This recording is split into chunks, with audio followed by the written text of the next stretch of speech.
Welcome to episode 2 of our new WEXP news program. I'm your host, Martin Sangrady, alongside Jake Goodwin. Thank you. We have a very big show planned for you today. We're getting a nice little deep dive into the college interview process next week and also the open house this weekend. But the biggest story is the opening of our new Glaser Student Center. James Mayer sat down with Brother James to talk about the newest addition to our campus. All right, what's up with Salle? I'm here with Brother James Butler. We're here to talk about the new Student Center. Brother James, how's it going?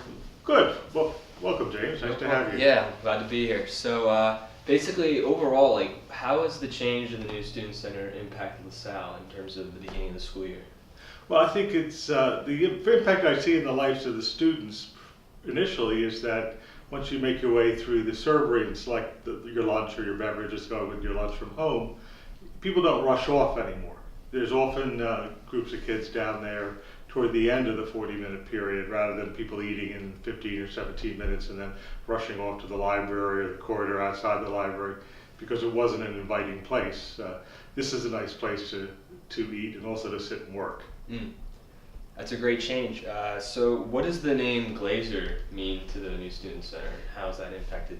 It's an honor of the largest individual benefactor in the history of LaSalle and the biggest donor to this campaign that built the Glaser Center.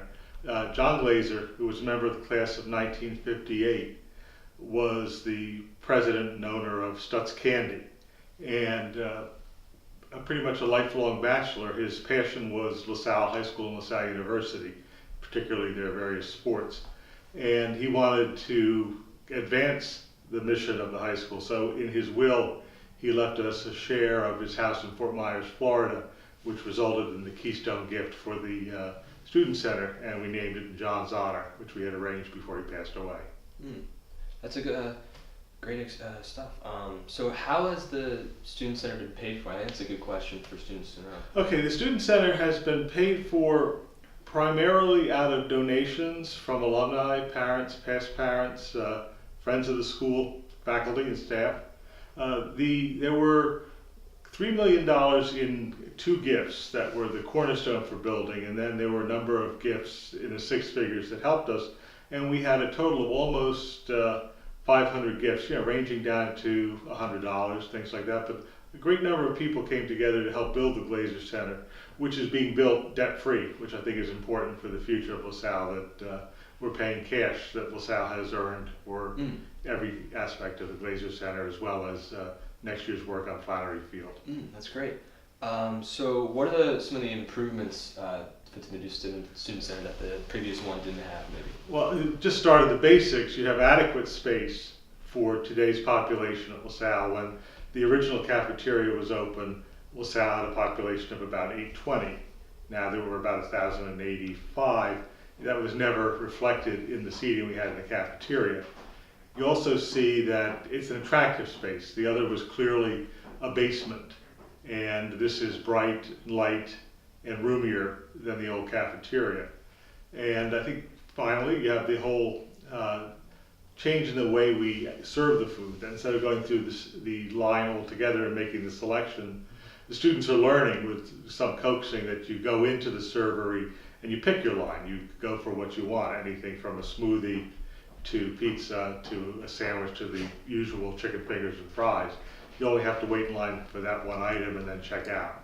So I think they're learning the new way that we do it. I also think one thing the students don't appreciate at all, but some of the faculty and certainly most of the mothers will appreciate, is that we never had a ladies' room on the lower level, and now we do. And so that for any functions that go on down there where there are women guests, it's a lot more convenient than going upstairs. Yeah, that's great improvements. So basically, what work remains to be done to the new Glaser Center? Okay, we are at a stage of what's called substantial completion, meaning that all the basics are done. If you look around in the pit, you're going to see that there's obviously some work that needs to be done on top of the brick and under the rails. That's called capstones, and that should be done in the next couple of weeks. If you look up at the overhang around the Glaser Center, you're going to see that we're missing some what they call soffits, which are like the metal ceiling tiles that go in there. They should be put in over the next week or 2. And then there's a surface going on the pit, which is like a tennis court surface that will prepare it for volleyball. And then, we'll have a short season this year when the net goes in after that. That's great. Any final thoughts on the Glaser Center? Yeah, I mean, I think that the Glaser Center is probably a key part of the upgrading and updating of LaSalle for the 21st century.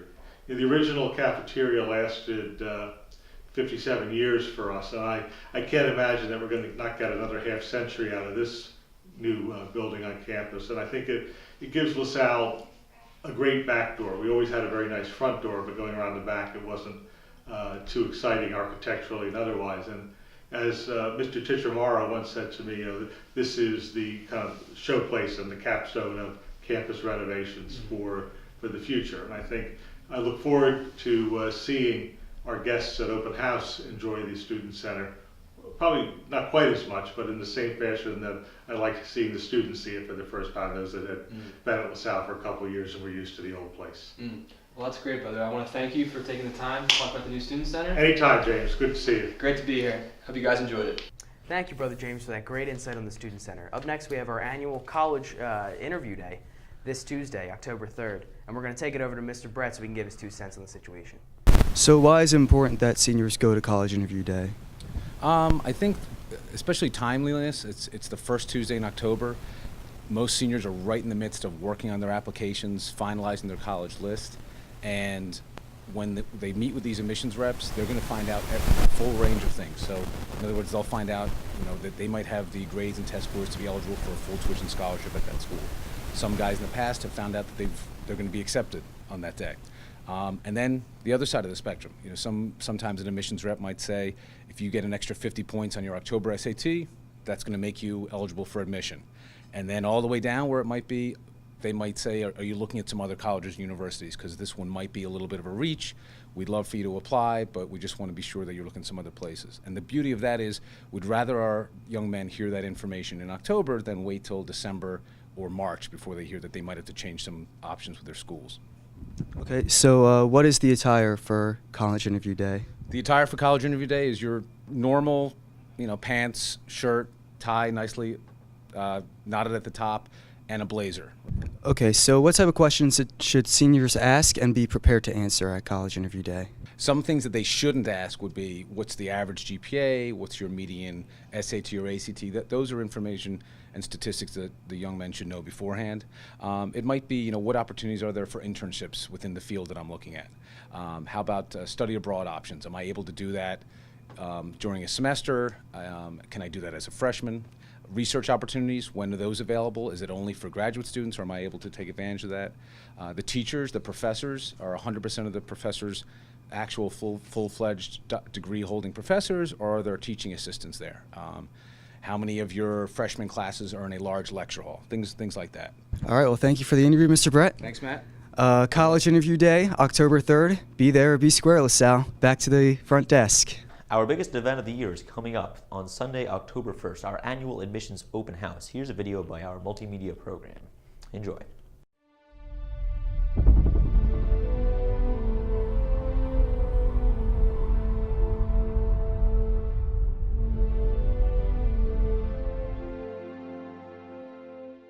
Your high school should be somewhere that you want to go and you feel at most home and you feel gives you the proper environment to succeed and do the things that you want to do.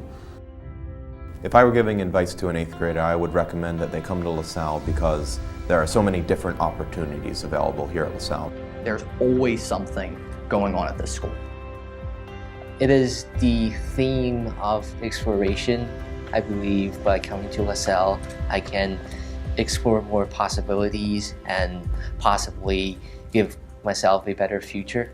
There's a lot of schools that can say they have a great sports team, or there are schools that can say they have a great debate team, but LaSalle's able to say that they have all of those things. Each new activity, I found new and different kids that were really cross-interested in things that I liked. And I saw that it was really more than just a school, it was more like a family and a community.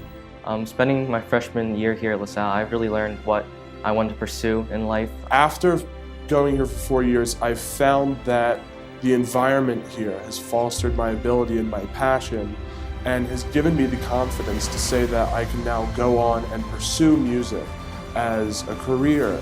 LaSalle is a place where you can find friendship and loyalty from your fellow students and excellent guidance from the teachers and instructors. The teachers here really do care about you and really will help you do your best. Where was I going to get not only the best education, but where was I going to become the best person and mold me into the man I wanted to be for the next 4 years? I can't imagine not waking up and going to school every day at this place.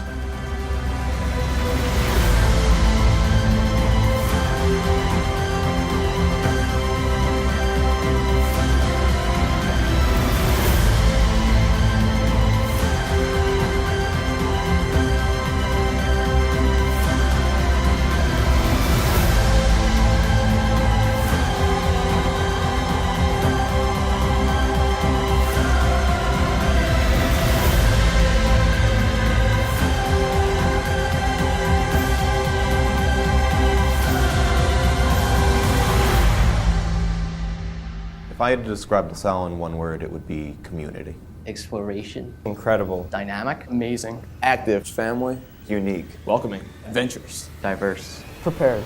Brotherhood.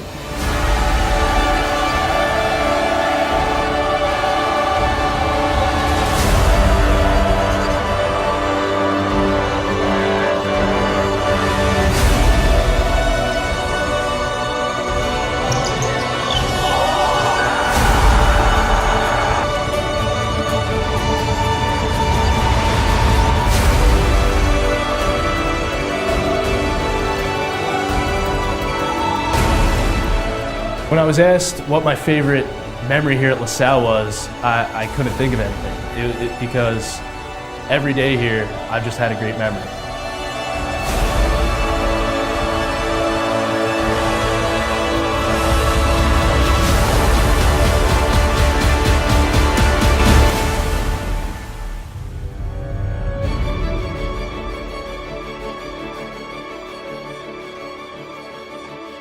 Here's a look at some key dates for the admissions process for the class of 2022. For more information about any of these important dates, visit lschs.org/admissions. The activities fair was held this past Tuesday. It was crazy. Honestly, I had a great time. And we offer over 50 clubs and activities. It's insane. I mean 50, the big 50. So we're just going to take you to some footage of the sights and sounds of the event.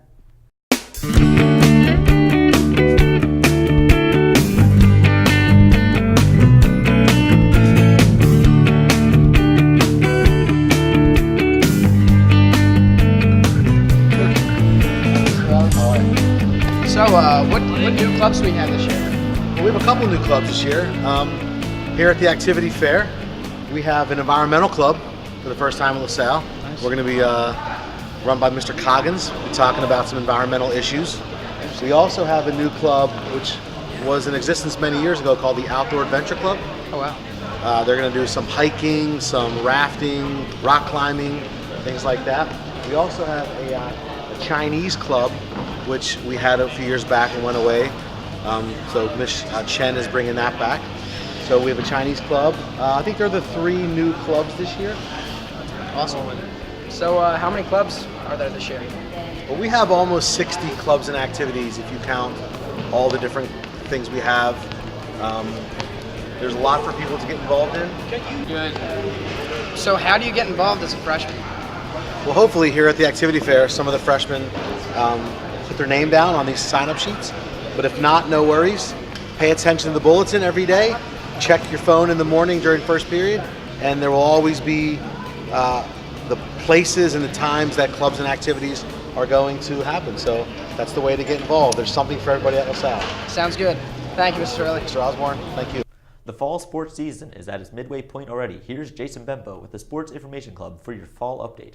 My name is Jason Bempa, and I'm back with this week's sports report. On game number 1000 in LaSalle school history, LaSalle football dominated Archbishop Ryan on both sides of the ball. On offense, Danny Selecki connected with his top targets, Troy Holland and Brett Malley, 6 times for 94 yards, with Holland scoring on the night. Octavius Carter and Manny Quiles chipped in, both scoring rushing touchdowns. Senior Sean Duffy also scored. On defense, the linebacker core played great, led by Austin Lemke. Friday, the Explorers will face Father Judge on senior night and look to remain undefeated in PCL play. Soccer faces off with Roman Friday night as well to decide who will take the #1 spot in the PCL standings. Golf finished the PCL regular season undefeated and will compete for the PCL Championship Tuesday. Water polo's 8-4. Senior day is Thursday at Springfield. This past weekend, LaSalle inducted its newest members into the Hall of Athletics. Full details available on the LaSalle Sports Twitter. Thanks, Jason. Sadly, that's all the time we have for today. But upcoming, the Mixer, this 6th, it's going to be amazing. You can buy ladies' tickets online, and everyone should be super hyped for it. So thanks for joining us, and that was me and Martin signing off.